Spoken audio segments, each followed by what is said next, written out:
The sun rose over Mount Carmel, but there would be no relief from the heat today. For 3 years, not a single drop of rain had fallen on Israel.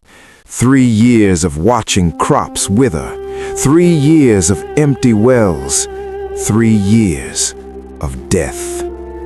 And standing alone at the summit was one man, Elijah, a prophet with wild hair and wilder faith. Below him, an entire nation gathered, thousands upon thousands of desperate people. They had come to see something impossible. King Ahab himself was there, the man who had brought this curse upon Israel, the king who had married Jezebel, the ruler who replaced the God of their fathers with a foreign deity named Baal. Elijah raised his voice across the mountain. How long will you waver between two opinions? If the Lord is God, follow him. But if Baal is God, follow him. Silence. Not a single person answered. They just stared, afraid, uncertain, caught between the God of heaven and the gods of the palace. Elijah looked at the crowd, then at the 450 prophets of Baal, standing in their ornate robes. He smiled, not with arrogance, with certainty. I am the only prophet of the Lord left, but Baal has 450 prophets, so let's make this fair. Bring 2 bulls, let them choose one, cut it into pieces, and place it on wood. I'll prepare the other bull the same way, but here's the test. We won't light the fire. They'll call on their God, I'll call on mine, and the God who answers by fire, that God is the true God. The people erupted.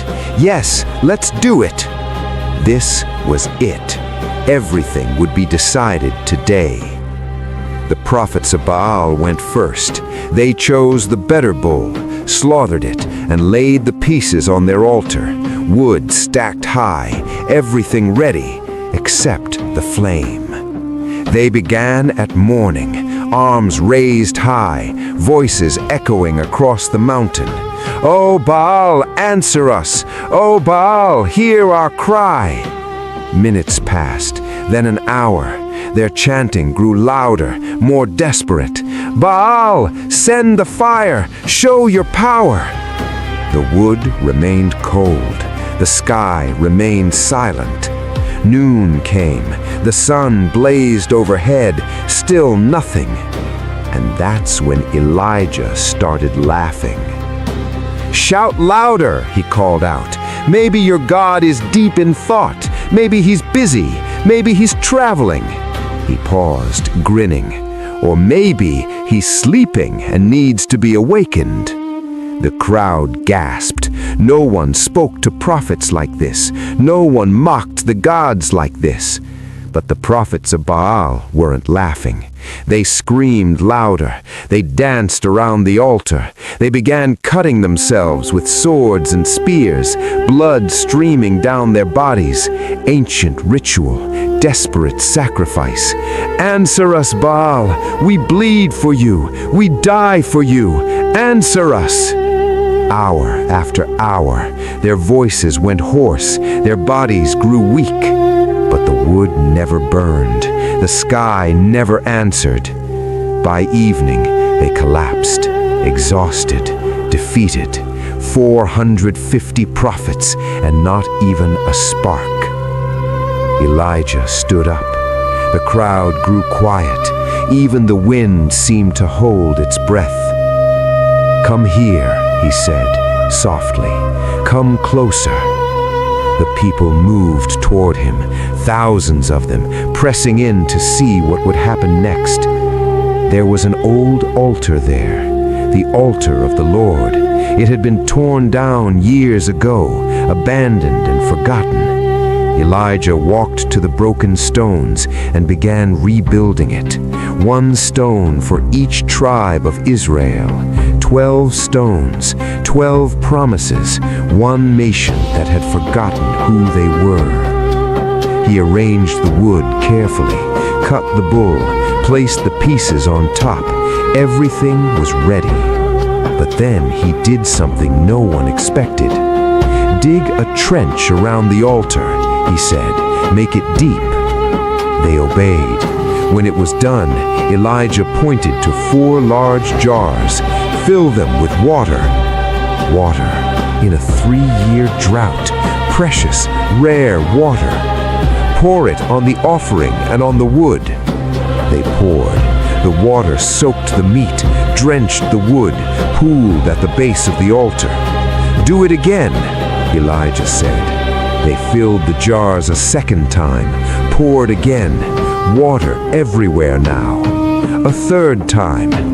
This was madness. How could wet wood burn? How could soaked offerings catch fire? But they poured. The water cascaded over the altar, filled the trench, turned the ground to mud. Long pause. Elijah stepped forward, alone. One man against 450. One voice against 3 years of silence. He didn't shout, he didn't dance, he didn't cut himself. He simply prayed. "Lord, God of Abraham, Isaac, and Israel." His voice was steady, calm. "Let it be known today that you are God in Israel, that I am your servant, that I have done all these things at your command." The mountain was silent. Thousands of people held their breath. "Answer me, Lord, answer me, so these people will know that you are God and that you are turning their hearts back to you." He finished, stepped back, and waited. For 1 heartbeat, nothing happened. Then, an explosion of sound. Fire fell from heaven, not a small flame, not a gentle spark, a roaring inferno that consumed everything instantly. The sacrifice gone, the wood ash, the stones scorched, the water in the trench evaporated. The fire of God burned so hot, so complete, that even the soil itself was consumed. The people fell on their faces. "The Lord, He is God! The Lord, He is God!" Their voices shook the mountain. Tears streamed down faces, hands raised to heaven, a nation remembering, a people returning. Elijah stood among them, not as a hero, but as a witness. He hadn't brought the fire. He had simply called on the one who commands it. The prophets of Baal tried to run, but justice came for them that day, all 450 of them. And then Elijah looked at King Ahab. "Go, eat and drink, for there's the sound of a heavy rain." Rain, after 3 years of drought, after a day of fire. Ahab went down the mountain, but Elijah climbed higher, to the very top. He bowed down to the ground, face between his knees. "Go and look toward the sea," he told his servant. The servant looked. "There's nothing there." "Go back, look again."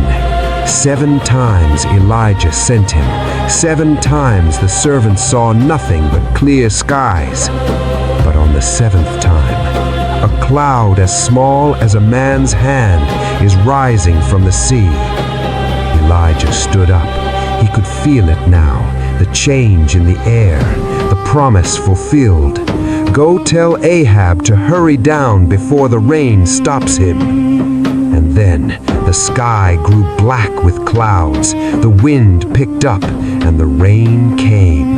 Not a drizzle, not a shower, a downpour, a deluge, 3 years of silence, broken by the roar of heaven's water. Elijah ran.